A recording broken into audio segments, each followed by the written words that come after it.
விண்ணமுதும் நேயர்களுக்கு இயேசு கிறிஸ்துவின் நாமத்திலே இந்த நாளின் இதை போன்ற பொழுதுக்கான வாழ்த்துதலை தெரிவிக்கிறோம்.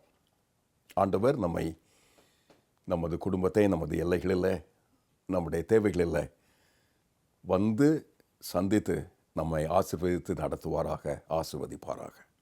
இன்றைக்கு உங்களோடு கூட பகிர்ந்து கொள்வதற்காக யாத்திராகமத்தின் புத்தகத்தில் 19ஆம் அதிகாரத்தின் முதல் சில வசனங்களை தெரிந்தெடுத்து வைத்திருக்கிறேன். ஆண்டுடைய அநாதி திட்டத்தில் அவருடைய பிள்ளையாகிய ஆபிரகாமை அழைத்த ஆண்டவர் அவரை கொண்டு வைத்திருக்கிற ஒரு சின்ன விசுவாச சமுதாயமாகிய இஸ்ரவேல் என்கிற அந்த இனத்தை நடத்துகிறார். நடத்தும் போது அவர்களுக்கு அவர் தந்த வாக்கு, நீங்கள் என் சொந்த ஜனம், என் சம்பத்து என்று அழைக்கிறார், என்னுடைய பொக்கிஷம் என்று அழைக்கிறார். நம்மை ஆவிக்குரிய பிள்ளைகளாகிய விசுவாசிகளை ஆண்டவர் தம்முடைய சொந்த பொக்கிஷமாக கருதுகிறார். நம்ப முடிகிறதா? அதுதான் இந்த வசனம் கூறுகிறது. வெகு கடுமையான ஆவிக்குரிய பயணத்தை இந்த இஸ்ரவேல் என்கிற இந்த இனம் மேற்கொள்கிறது. யாத்திராகமத்தின் புத்தகத்தில்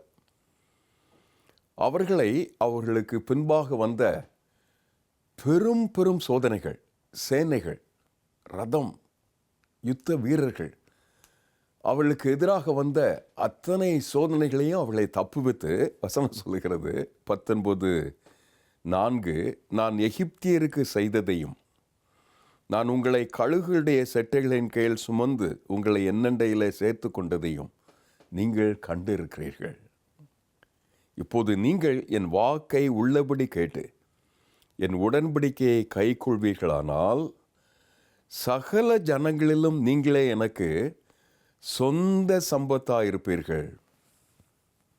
ஆண்டவர் நமக்கு தருகிற வாக்கு அவருடைய ஸ்பெஷல் பீப்புள், சொந்த சம்பத், பொக்கிஷம், அவருடைய சொந்த உறவு முறை என்று ஆண்டவர் நம்மை அழைக்கிறார். விசுவாச இனமாக, அவரில் நம்பிக்கை உள்ளோராக, குடும்பமாய், சமுதாயமாய், சபையாய், ஆண்டவரின் ஜனம் என்பது எத்தனை விலையேறப்பெற்ற பொக்கிஷம், சிறப்பான அந்தஸ்து.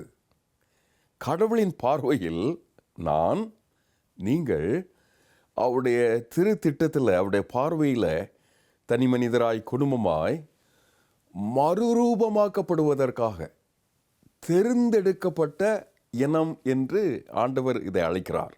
அதற்கு காரணம் தெரிந்தெடுப்பு. உலகத்தில் பல்வேறு இனங்கள் இருந்தது. ஆண்டவர் ஆபிரகாமையும் அவரை போல பின்பற்றிய அவருடைய அடியவர்களின் தம்முடைய மக்களாக தேர்ந்தெடுக்கிறார். அந்த தேர்ந்தெடுப்பு கடவுளுடையது. அவருடைய பார்வையில் அது விலையேற பெற்றது. ஏன் தேர்ந்தெடுத்தார்? இறையில் வகுப்பில் இதை பெருவாரியாக நாங்கள் பேசிக்கொண்டிருப்போம். அப்போது அழகான மெசொப்பொத்தாமியாவில் இருந்தது, பாலஸ்தீனாவில் இருந்தது, ரோமாபுரியில் இருந்தது, சீனா ஒரு கவர்ச்சிகரமான கலாச்சாரமாக இருந்தது. இவைகள் எல்லாவற்றிலையும் ஆண்டவர் தெரிந்தெடுத்த இனமாய் அவரை நம்பியதுனால, கீழ்ப்பிடிந்ததுனால, விசுவாச இனமாக இஸ்ரேலை அவருடைய தகப்பனாகிய விசுவாசத்தின் தகப்பன் ஆபிரகாமின் வழியில் அவர் பெற்றுக்கொண்டதுனால ஆண்டவர் இவரை தெரிந்து கொண்டார். ஏன் மற்றவங்களை தெரிந்து கொள்ளலை தெரியாது. ஆனால் அப்படி தெரிந்து கொண்டதற்காக பெருமை கொள்வதற்காக அல்ல, மற்றவர்களை விட நான் உசத்தி, நான் உயர்ந்தவள் என்ற ஒரு பெருமைக்குரிய எண்ணத்துக்காக அல்ல, மற்றவர்களுக்கு பணிவிடை செய்யும் ஒரு பாங்குக்காக, ஒரு ஒப்பு கொடுத்தலுக்காக, சேவைக்காக, மாதிரிக்காக என்னை, தகுதி இல்லாத என்னை, திறமை இல்லாத என்னை அவருடைய கிருபையை கொண்டு ஆண்டவர் இப்படி சேர்ப்பிக்கிறார். அவருடைய பார்வையில் என்னுடைய எளிய விசுவாசம், என்னுடைய தூய்மையான கீழ்ப்படிதல், கலப்படமற்ற ஒரு அன்பு ஆண்டவர் பேரில், கடவுளின் பேரில் எனக்கு இருப்பதனால ஆண்டவர் தகுதி இல்லாத என்னை அவருடைய இந்த தகுதிக்காக தெரிந்தெடுக்கிறார். அப்படி தெரிந்தெடுத்த ஜனமாக நான் ஒரு இனமாய், குடும்பமாய், சமுதாயமாய், சபையாய் வாழும்போது அப்படிப்பட்ட ஒரு வாழ்க்கை நெறிக்காக என்னை அழைக்கிறார். நீங்கள் என்னோடு கூட உடன்படிக்கை செய்து கொண்டதுனால வசனம் சொல்லுது பாருங்க, என் வாக்கை உள்ளபடி கேட்டு என் உடன்படிக்கையை கை கொள்வீர்களானால். ஏன் எப்படி உங்களை கொண்டு வந்தேன் பாருங்க. கழுகு தன் குஞ்சியை எப்போது நேஷ்னல் ஜியோகிராஃபியில் நீங்கள் அதை பார்ப்பீங்களா? டெலிவிஷனில் இப்போ பார்த்து கொண்டிருப்பது போல் எத்தனை அமர்க்களமாக இருக்கும்ல.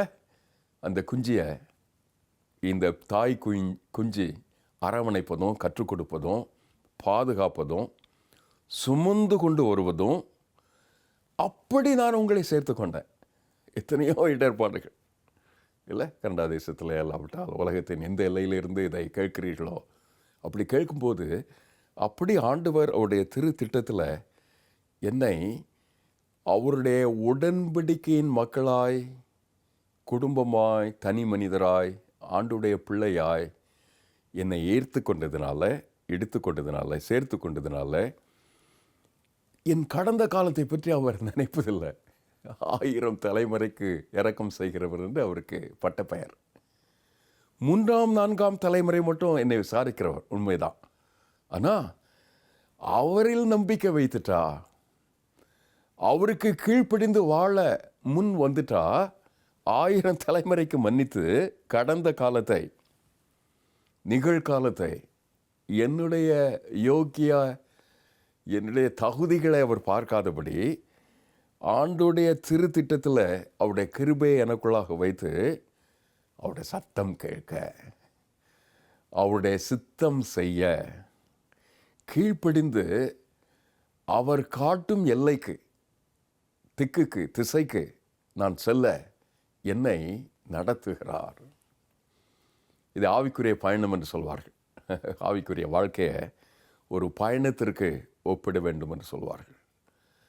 ஆண்டவர் அவருடைய அநாதி திட்டத்தில் அப்படி ஒரு விசுவாச பயணத்துக்காக நம்மை கீழ்ப்படிவதற்கு அழைக்கிறார். அப்படி அழைத்தா வசனம் சொல்லுது, வழி நெடுக பயணமெங்கும் எனக்கு இருக்கிற இந்த வாக்கை கொண்டு உன்னை ஆற்றி தேற்றி சுமந்து தப்புவித்து பாதுகாத்து அவருடைய திருத்திட்டத்தில் நிறைவேற்றும் போது அவருடைய அன்பின் அனல் கொண்டு வாழ்வதற்காக என்னை அவர் சொந்த சம்பத்தாக்குகிறார், பொக்கிஷமாக்குகிறார், விலையேற பெற்ற அவருடைய திருத்திட்டத்துக்காக அவருடைய சொந்த ஜனமாக மாற்றுகிறார். நான் இந்தியாவில் குஜராத்தில் மலைவாழ் மக்கள் மத்தியில் வேலை செய்து கொண்டிருக்கிறேன். என்னுடைய உடன் ஊழியரோடு மலைக்கு சென்றிருந்தேன். ரமேஷ் பா என்ற ஒரு இளைஞனை அறிவேன். ஒரு கலெக்டர் ஆஃபீஸில் வேலை செய்து கொண்டிருந்தார். அவருக்கு அந்த ஊரில் பெரியவங்கெல்லாம் சேர்ந்து ஒரு மைதானத்தை கொடுத்து, புறம்போக்கு என்று நம்முடைய ஊரில் சொல்லுவோம், கவர்மெண்ட்டே கொடுத்து ஒரு பசுமாடும் கொடுத்துருந்தாங்க. அவருக்கு இயேசுவை சொன்னோம். இந்த இயேசுவையே நான் பின்பற்றுவேன்னு சொன்னார். கலெக்டர் ஆஃபீஸில் போய் நான் இதை ரிசைன் பண்ணிவிட்டு எங்கள் ஊரில் இருக்கிற மற்றவர்களுக்கு இந்த அன்பை சொல்வதற்காக நான் முழு நேரமாக பணி செய்கிறேன்னு சொன்னேன். சொல்லி கொண்டிருக்கும் போதே அவருடைய மாடு ஒரு பால் கிணற்றில் விழுந்து விட்டது.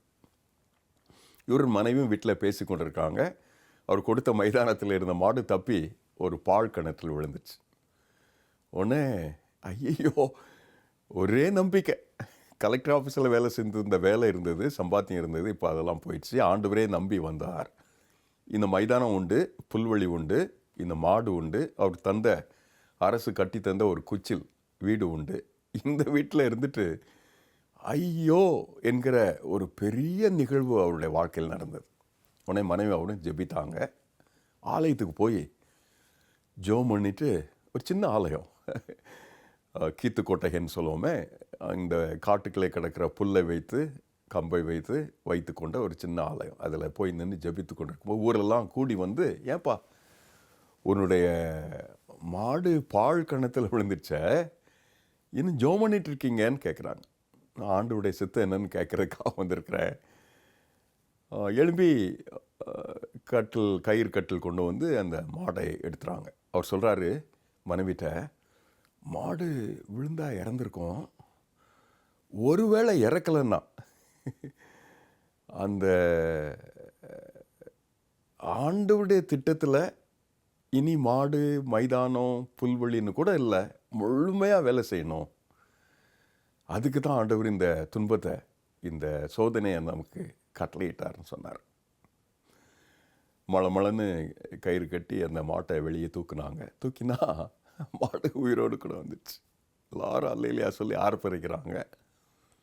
உடனே மனைவி சொல்கிறா, ஐயோ மாடு செத்திருந்தா முழு நேரமாக ஊழியத்துக்கு போகணும், ஆண்டவரை நேசிக்கணும், இனி புல்வெளி மைதானம் பூமி மாடுன்னு இருக்க வேண்டியதில்லை, ஆண்டவருக்கே ஊழியம் செய்வோன்னு சொன்னீங்களே, இப்போ மாடு உயிரோடு வந்துடுச்சே. மாட்டை போய் கட்டி பிடிச்சி கயிறு கட்டி ஆலயத்தின் முகப்பில் கொண்டு வந்து ஏலம் விட்டார். இந்த ஏலத்தினுடைய தொகையை வைத்து நம்ம ஊரில் 264 குடும்பங்கள் இருக்கிறது. விசுவாசத்தில் இவங்க எல்லாருக்கும் சேர்ந்து ஒரு ஆலயத்தை கட்ட போகிறேன். அந்த ஏலம் விட்ட அந்த காசை வைத்து அத்தனை பேர் ஆலயம் என்ற அந்த 260 குடும்பங்களுக்குமாக கட்டினார். வேலையை விட்டார். மாடு இருந்தது, மைதானம் இருந்தது, சோதனை இருந்தது. இன்றைக்கு அந்த முழு ஊரும் இயேசுவை நேசிக்கிறது, இயேசுவின் சந்ததியாக வாழுகிறது. நீ என் சொந்த சம்பத்து என்று ஆண்டவர் என்னை தெரிந்து கொண்டது அவரோடு நான் வைத்திருக்கிற உடன்படிக்கைக்காக. அவர் என் பேரில் வைத்திருந்த பிடிப்பில் நான் யார் என்று கண்டு அதற்கு கீழ்ப்படிந்து இணைந்து வாழ்ந்ததுனால அவர் நானும் ஊழியத்தின் பங்காளர்களாக மாறிவிடுகிறோம்.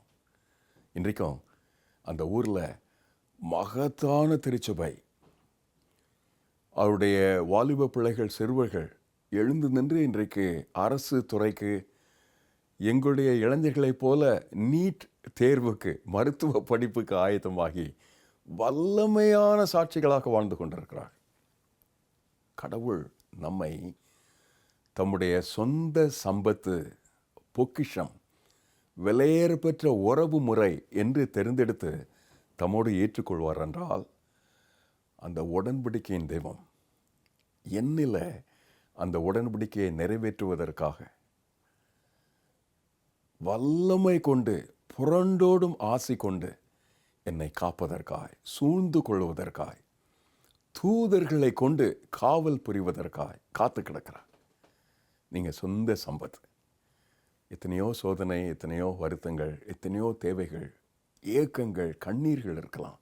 அவருக்கு மத்தியில் ஆண்டவர் தம்முடைய சொந்த சம்பத்து என்று சொன்னதுனால அவருடைய உடன்படிக்கையை அவர் நிறைவேற்றுவார். செய்ய வேண்டியது களங்கமில்லாமல் அவரை நேசிக்கிறதற்கு, அவர் சொல்லுகின்ற சப்தத்தை கேட்பதற்கு, அவருடைய சித்தத்தை செய்வதற்கு ஒப்பு கொடுப்பது. அந்த கிருபையை ஆண்டவர் இதை போலத்தொரு காலத்துக்காக ஆண்டவர் உங்கள் இல்லத்துக்கு தரட்டும். கிறிஸ்மஸுக்காக ஆயத்தப்படுகின்ற நாட்களில் ஆண்டவர் வந்து என்னை அவருடைய நிறை கொண்டு நம்ம வீட்டை, நம்முடைய உள் அரங்குகளை, இல்லங்களை, இதயங்களை நிரப்புவாராக, ஆசீர்வதிப்பாராக. இயேசுவின் நாமத்தில் உங்களுக்கு நிறைவான ஆசி பெருகுவதாக. ஆமென்.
அடிமை